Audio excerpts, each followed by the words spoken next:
আজকে আওয়ামী লীগের বিরুদ্ধে ওই দুর্নীতিবাজদের বিরুদ্ধে লাগছে, ঠিক আছে, এই পুরার বাদ দিয়ে যদি তাদের ভালো কাজে লাগাই, কালকে কিন্তু তারা আমাদের বিরুদ্ধে লাগবে, অলরেডি লাগার প্রিপারেশন নিয়েছিল। যখনই আজকের গণমানুষের দল বিএনপি যখন নির্বাচন দাবি করেছে এবং বলেছে যে ইলেকশন করতে গেলে ওই গভর্নমেন্ট থেকে এদের উপদেষ্টা, তখনই কিন্তু তারা গুনগুন শব্দ আরম্ভ করেছিল। কিন্তু বিএনপি যখন সিংহের মতো দল যখন একটু হুঙ্কার দেবে, তখন কিন্তু আবার তারা অবরত হয়। ভাই ভাইয়েরা কি মেরে ফেলবে, সহ্য করতে পারবে না, কারণ ওই দিকে চলে যাচ্ছে। যারা রাষ্ট্র পরিচালনা করেন, যারা আমাদের দায়িত্ব নেন, আমাদের অধিকারের কথা নেন, তাদের তো নমনীয় হইতে হবে, তাদের তো স্টুডেন্টের মতো হইতে হলে চলবে না। স্টুডেন্ট তো চাপেই, তারা মারছে, তার ভাইকে মেরে ফেলছে, মুগ্ধকে মারছে, আবু সাইদকে মারছে, শত শত না হাজার হাজার ছেলের চোখ নষ্ট হয়ে গেছে, তাদের চিকিৎসা করতে পারতেছেন না। আন্দোলন তো ওইভাবে হওয়া উচিত। আমরা যদি সহনশীলতার মধ্যে এখন না আসি, তাহলে আমরা আজকে ইউনুস সাহেবরা এই দেশে থাকেন না, আলী রিয়াজ সাহেবরা দেশে থাকেন না, যারা আসছেন রিটায়ারমেন্ট, যারা সংস্কার করতে সংস্কার, গতকালকেও তারেক রহমান সাহেব বলছে সংস্কার কত বলবেন, সংস্কারের মধ্যে একটা সাধারণ মানুষ দেখান তো। প্রথম হচ্ছে যে ইন্ডিয়াকে তলব করা হয়েছে, এটা কি তলবই যথেষ্ট? আর এখন বর্তমানে যেটা ভদ্রলোক বলে গেলেন, আরেকজন বললেন, আমাদের হাসিবুর রহমান সাহেবের একমত, যে যদি এই আওয়ামী লীগের 14 থেকে 24 পর্যন্ত যেসব সম্পদ তাদের মন্ত্রী এমপিরা এবং প্রভাবশালী লিডাররা অর্জন করেছে, সেগুলোকে কনফিসকেট করা যায়,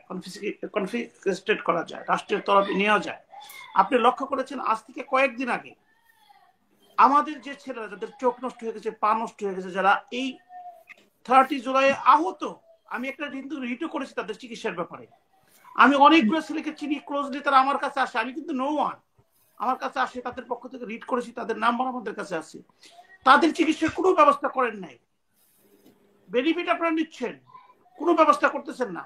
ফ্যাসিস্ট শেখ হাসিনা যাদেরকে আহত করে রেখেছে, এখনো তাদের চিকিৎসার ব্যবস্থা কিন্তু করেন নাই। এই যে সম্পদগুলো যেগুলো পুড়িয়ে দেওয়ার যে কালচার চালু করা হয়েছে, যেটা গাজী ইন্ডাস্ট্রি পুড়িয়ে দেওয়া হলো, গাজী ইন্ডাস্ট্রি গাজীর ব্যক্তি মালিকানা হলেও কিন্তু সর্বোচ্চ মালিকানা আমার দেশের সম্পদ, আমার দেশের শ্রমিকরা ওখানে কাজ করে। আপনার সালমান রহমানের মতো প্রতিষ্ঠান পুড়িয়ে দিচ্ছেন, কার প্রতিষ্ঠান? আলটিমেটলি তো রাষ্ট্রের প্রতিষ্ঠান। আমরা যখন একটা লাইট জ্বালাই, লাইটটা যদি নিবি, যদি আমি পার্সোনালি বিল দেই, কিন্তু এটা সম্পদটা কিন্তু আমার জাতীয় সম্পদ। আমি একটা পানি যদি অতিরিক্ত ব্যবহার করি, কার পানি ব্যবহার করতেছি? সক্ষমতার সব জিনিসের মালিক তো আল্লাহ, কিন্তু আমাকে তো সীমাবদ্ধ ব্যবহার করতে হবে। তো এই যে একটা ছোট্ট রাষ্ট্র, এই যে আমাদের ভাইয়েরা যৌবন বয়সে বিদেশে যায়, বিদেশে থাকে, তাদের যৌবন জীবন সমস্ত কিছু বিসর্জন দিয়ে এই রিমিটেন্স পড়ায়, সেই রিমিটেন্সে কিন্তু আমরা বাহাদুরি করি, সেখানে বিদেশে আবার ট্রান্সফার করে কি করি, আমার ওই বেগম পাড়ায় বাড়ি। ফখরুল সাহেবটা কোথায়, মহিউদ্দিন সাহেবটা কোথায়? বড় বড় অফিসার দেখলে দেখি তারা বিদেশে বেগম পাড়ায় চলে যায়, বাংলাদেশে তাদের আর কোনো অবস্থা নাই। আমি কিন্তু সলিসিটর আপা, আপনি কিন্তু জানেন ইউকে আমি কি, আমার কিন্তু এদেশে আসার কথা না। আমি ওখানে সলিসিটর মানে কি, আমি যদি প্র্যাকটিস করি, আমি কিন্তু আমার একটা অবস্থা, আমি কি রিস্ক হতে পারি। আমি কেন এসেছি? আমার ছেলেটা অটিস্টিক, একটু আগে আপনি বারবার দেখতেছেন আমাকে ডিস্টার্ব করতেছে, এখন আরেকটা রুমে আটকে রেখে আপনার সাথে কথা বলতেছি। এবং সেই বাচ্চার জন্য আপনি এখানে থাকলে আপনার বাচ্চার জন্য ভালো হতো, মানে এখানে যে তারা সমস্ত সুযোগ সুবিধা নিয়ে তারা ওখানে, হোয়ারাস আমি আনমিতের প্রয়াসে পড়াই, আমার ছেলের বেতন দিতে পারতেছি না, টার্মিনেট করে দিছে। আমি আপনাদের সামনে এসে লাইভে কথা বলতেছি, আজকেও না, এই পুরো সপ্তাহে ফ্রি মামলা করে আসছি কোর্টে, যে আওয়ামী লীগ বিএনপি নেই, আমার নাগর করে যে কোনো মানুষ বিপদে পড়লে আমি সর্বোচ্চ চেষ্টা করি। এখন কোশ্চেন হচ্ছে এই যে পুরানের কালচারটা আছে, এখন কেউ বলবে দেশে কোনো রাষ্ট্র আছে, আর আমি রবিবার বাসায় বলবো না, কিন্তু রবিবার কাছাকাছি যে বলি কিছু জিনিস আছে, দিতেও নাই নিতেও নাই। একটু সাইড কেটে বললাম কথাটা।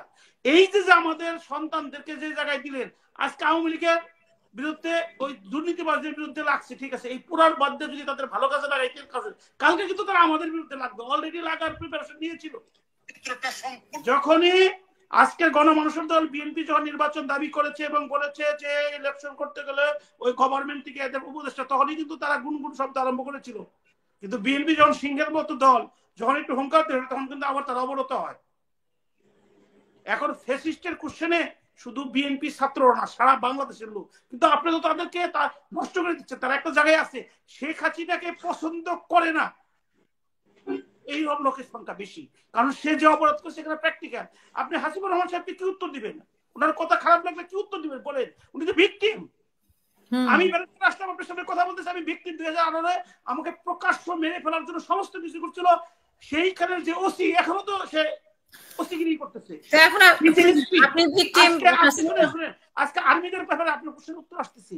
বুয়া কেন বলবে না? 662 জনকে তাড়াইছে। একটু বিএনপি যখন একটু সোজা হওয়া ধরছিল, আজকে তো দৃষ্টিভঙ্গি চেঞ্জ করে দিলেন। তৌহিদুল ইসলামকে কে মেরেছে? কি জন্য মেরেছে? কি জন্য তৌহিদুল ইসলামকে মেরেছে? বিএনপি আর অন্যান্য নেতাকর্মীকে কি জন্য অ্যারেস্ট করছে? কে অ্যারেস্ট করেছে? যখন দেখছে বিএনপির সাথে পারবো না, তখন আপনাকে এটাকে কনভার্ট করে দিচ্ছে অন্যদিকে।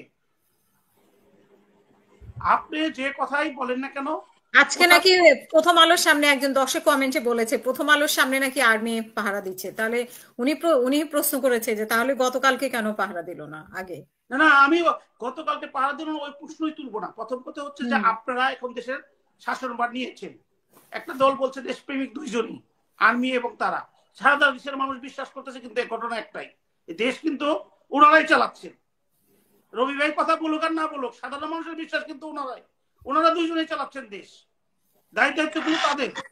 এই যে দায়িত্ব আমি সাধারণ মানুষের ভাষায় করি, আমি 32কে ডিফেন্ড করতে চাচ্ছি না, কিন্তু মেসেজটা কি যাচ্ছে যে 71-এর পরাজিত শত্রুরা এই কাজটা করতেছে, মেসেজটা কিন্তু ওইদিকে যাচ্ছে। কারণ পাকিস্তানের একটা তাদের সিকিউরিটি রিসার্চ একজন যে এটা দিয়েছে যে সেই ট্রেটর দাঙ্গা হয়েছে, একে রিটেক কোথায়? আপনি রাষ্ট্রের দায়িত্ব আছেন, আপনার প্রথম দায়িত্ব কি?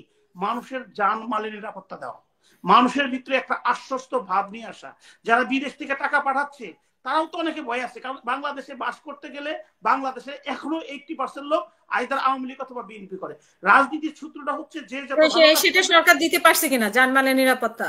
কোথায় দিতে পারছে? ওপেনলি সবকিছু হচ্ছে।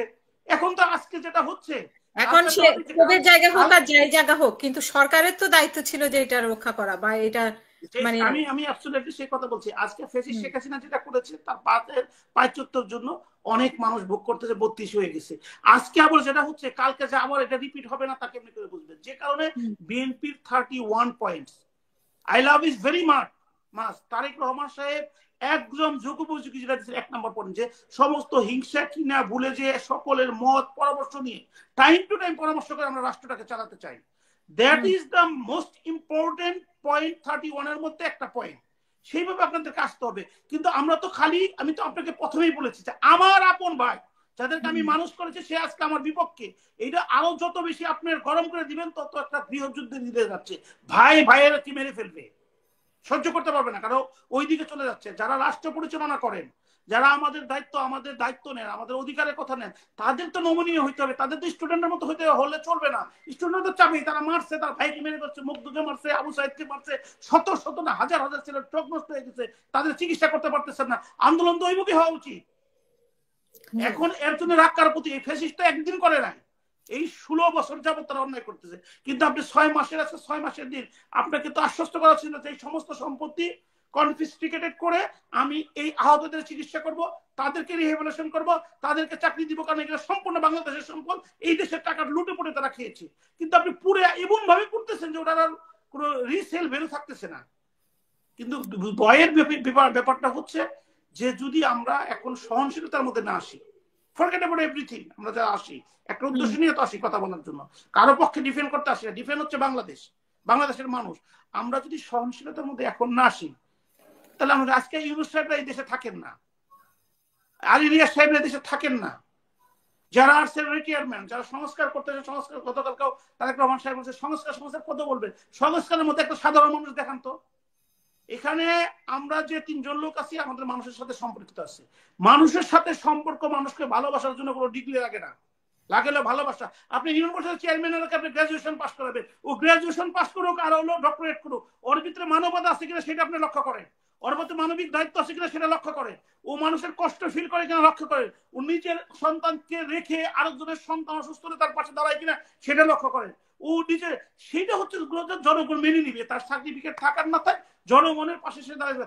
তার যে বুদ্ধি, তার যে চিন্তা, সেটা সেক্রেটারি থাকবে, যত বড় পারেন শিক্ষিত রাখেন, এক অক্ষর লেখে সেটাকে সে বাস্তবায়ন করবে। কারণ যারা জনপ্রতিনিধি হয় তারা যে 1 সেকেন্ড কথা বলে, আর আমলা সচিবরা 6 মাসে গবেষণা করে সেটা বের করতে পারে না। কারণ প্রত্যেকটা জনপ্রতিনিধিকে মানুষকে ফিল করতে হয়, মানুষকে ভালোবাসতে হয়। এই যে 31 পয়েন্ট যারা দিয়েছেন বিএনপি থেকে, পড়ে দেখেন এই সময়ের সবচেয়ে যুগোপযোগী জিনিস দিয়েছেন। কিন্তু আমরা কোথায় আছি? তো যাই হোক, অনেক সময় নিলাম। আশা, হ্যাঁ, ধন্যবাদ। ধন্যবাদ।